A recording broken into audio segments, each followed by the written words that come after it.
क्या आपने कभी ऐसी अलौकिक शक्तियों के बारे में तो सुना होगा जिससे तुम भूत भविष्य और वर्तमान काल को पहले से ही जान सको, या तुमने ऐसी शक्तियों के बारे में सुना होगा जिन शक्तियों से तुम दूरदर्शन कर सको।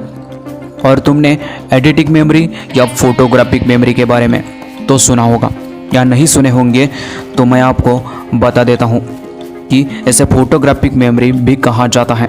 ये एक इस तरह की मेमोरी होती है जिसके पास भी ऐसी मेमोरी हो, उनको मात्र एक बार कोई चीज़ पढ़ लेने से उनके दिमाग में छप सी जाती है।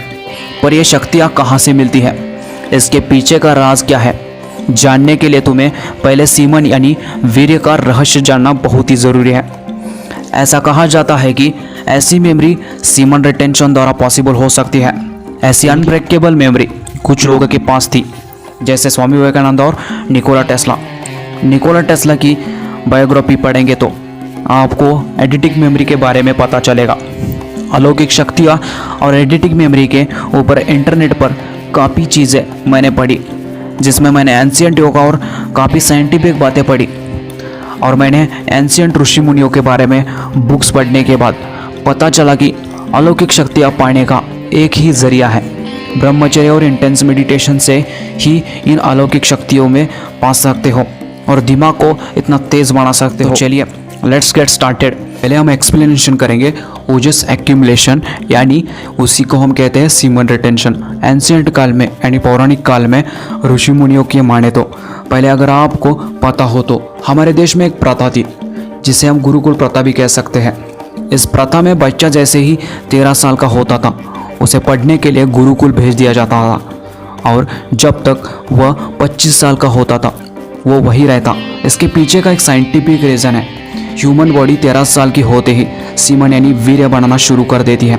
जब तक हम 25 साल के होते हैं तब तक हमारे दिमाग का वह हिस्सा जिसे हम प्रीफ्रंटल कॉर्टेक्स भी कहते हैं, वह हमें बुद्धिमान बनाता है और विकसित भी होता है। आपको अगर पता हो तो गुरुकुल में 25 साल तक की उम्र ब्रह्मचर्य का पालन करना अनिवार्य होता है, और वहीं से सीमन रिटेंशन भी शुरू होता है। आपको सेक्सुअल एनर्जी और ब्रेन डेवलपमेंट का लिंक तो पता चला होगा।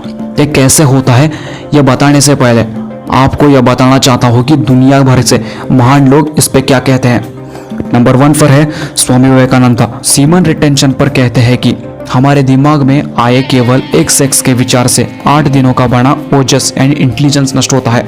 एक बार सेक्सुअल एक्टिविटी में इन्वॉल्व होने से लगभग 45 दिनों का इंटेलिजेंस नष्ट हो जाता है। इसलिए अगर आप बुद्धिमान बनना चाहते हैं तो सीमन रिटेंशन पर इस्तेमाल कीजिए। ये बात को स्वामी विवेकानंद जी उतने ही नहीं कहते, पहले के ऋषि मुनियों ने भी सीमन के यानी वीर्य का रक्षा बहुत ही मानते थे और ब्रह्मचर्य का पालन भी करते थे और अलौकिक शक्तियों को पा लेते थे। इसी बात को आगे बढ़ाते हुए स्वामी विवेकानंद जी कहते हैं कि शरीर में 14 में से इड़ा, पिंगला और सुषुम्ना महत्वपूर्ण नाड़ियाँ होती हैं, जिनके माध्यम से हमारे शरीर में एक एनर्जी फ्लो होती है। एक साधारण इंसान के अंदर केवल इड़ा और पिंगला ही एक्टिवेट होती है, और ब्रह्मचर्य और इंटेंस मेडिटेशन के माध्यम से सुषुम्ना भी एक्टिवेट हो जाती है। सुषुम्ना नाड़ी से एनर्जी ऊपर की ओर बहते हुए एक चक्र को खोलती है, और करीब 12 साल के ब्रह्मचर्य के बाद शरीर में मेधा नाड़ी, जिसे नर्व ऑफ मेमोरी भी कहा जाता है, वो एक्टिवेट हो जाती है। मेधा नाड़ी के एक्टिवेट होने के बाद उस इंसान का दिमाग बहुत ही तेज़ हो जाता है, फिर वह दुनिया में हर चीज़ को हासिल कर सकता है। मैं सिर्फ स्वामी विवेकानंद जी की बात नहीं कर रहा हूँ, बल्कि Steve jobs, Leonardo da Vinci, Isaac Newton, Nikola Tesla, Pythagoras, miles the Davis, Michael Angelo और काफ़ी बड़े बड़े लोगों ने सीमन रिटेंशन को सही कहा है, और इन्होंने अपनी सेक्सुअल एनर्जी को वेस्ट करने की जगह इसका उपयोग दुनिया को बदलने में किया है। इस बात की पुष्टि करने के लिए मैं आपको कुछ लिंक नीचे देता हूँ, आप वहाँ जाकर पढ़ सकते हो। How does it works. Semen retention का इंटेलिजेंस से बहुत बड़ा रिश्ता है, और इसके पीछे का एक साइंटिफिक रीज़न भी है। खाना पचाने की प्रक्रिया में से सबसे पहले हमारी छोटी आंतों में बॉडी फ्लूइड बनता है, और उससे बनता है ब्लड, फिर उससे बनता है मांस, उसके बाद बनता है फैट, फिर उससे बनता है हड्डियाँ, और हड्डियों से बनता है बोन मैरो, और फिर जाके बोन मैरो से बनता है सीमन। इसी पूरी प्रक्रिया में होने में लगभग 64 दिनों का वक्त लगता है। 64 दिनों के बाद अगर सीमन शरीर में से बाहर नहीं निकलता तो अगले 3 हफ्तों तक वह एपिडेमिस में स्टोर रहता है। इसके बाद लगभग 84 दिनों के बाद बॉडी सीमन को ब्लड में एब्सॉर्ब करना शुरू कर देती है, जिससे बनता है बेहतरीन दिमाग, और शरीर में इसी को हम सीमन रिटेंशन कहते हैं। Nature of mind. कंसंट्रेशन के आधार पर इंसान का दिमाग 3 तरह का होता है। Number 1, monkey mind.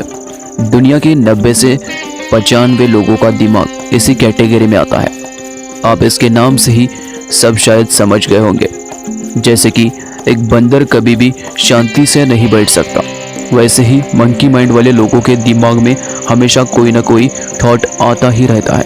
एक रिसर्च के दौरान पता चला है कि एक आम आदमी के दिमाग में आने वाले 90% थॉट बेफिजूल के होते हैं। अब आप खुद सोचिए कि इतने सारे बेकार थॉट्स के साथ कोई इंसान कैसे इंटेलिजेंट हो सकता है। लेकिन एक अच्छी बात यह है कि मंकी माइंड को कॉन्सेंट्रेटेड माइंड में बदला जा सकता है। Number 2, concentrated mind. Concentrated mind का नेचर कुछ ऐसा होता है कि वो फ्लो में काम करता है। अगर कॉन्सेंट्रेटेड माइंड वाले इंसान का दिमाग किसी चीज़ में लग जाए तो समझो लग गया, फिर उसके दिमाग में कोई फालतू के विचार नहीं आएंगे। ऐसे दिमाग वाले इंसान घंटों तक बिना रुके काम कर सकते हैं। Number 3, blessed mind. इसके नाम से ही आप समझ गए होंगे कि यह किस तरह का दिमाग होगा। ऐसा दिमाग बहुत ही गिने चुने लोगों के पास रहा है। इस तरह के दिमाग वाले लोग अपने ऊपर पूरा कंट्रोल रख सकते हैं। ज़्यादातर ऐसे दिमाग वाले लोग सोने की स्टेज में रहते हैं, यानी कि ऐसी स्थिति में जिसमें आपके दिमाग के अंदर कोई विचार ही ना हो। ऐसे लोग जब कोई काम करते हैं तो इनका कंसंट्रेशन इतना अच्छा होता है कि एक बार उस काम को करने के बाद दोबारा उन्हें उस काम को करने की ज़रूरत ही नहीं पड़ती। ऐसा कहा गया है कि महर्षि पतंजलि द्वारा बताए गए योग सूत्र यम, नियम, आसन, प्राणायाम, प्रत्याहार, धारणा, ध्यान और समाधि अगर आप ठीक तरह से कर सके तो आप भी ब्लेस्ड माइंड वाले इंसान बन सकते हो, और इसमें आपको सीमन रिटेंशन की ज़रूरत होगी। तो ये वीडियो कैसी लगी दोस्तों, ज़रूर कमेंट करके बताना।